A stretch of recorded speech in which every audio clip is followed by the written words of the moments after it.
নবীজি কিরকম মানুষ ছিলেন আপনারা অনেকে জানেন।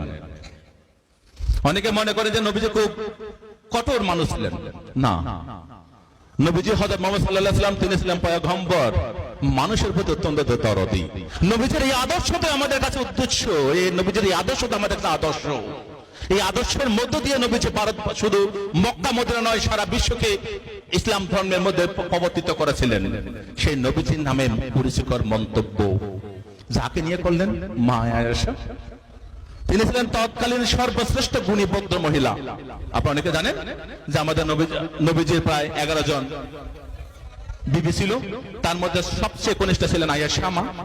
এই আয়েশা ছিলেন সবচেয়ে জ্ঞানী এবং গুরুগম্ভীর ভদ্র মহিলা, যিনি পবিত্র আল কোরআন নবীজির পরে এই ভারত মক্কা মদিনার মধ্যে তিনি আল হাদিসকে তিনি রপ্ত করেছিলেন এবং সেগুলো প্রসার করার দায়িত্ব নিয়েছিলেন সেই মা আয়েশা। তাদের দুজনকে নিয়ে করল মন্তব্য নূপুর শর্মা।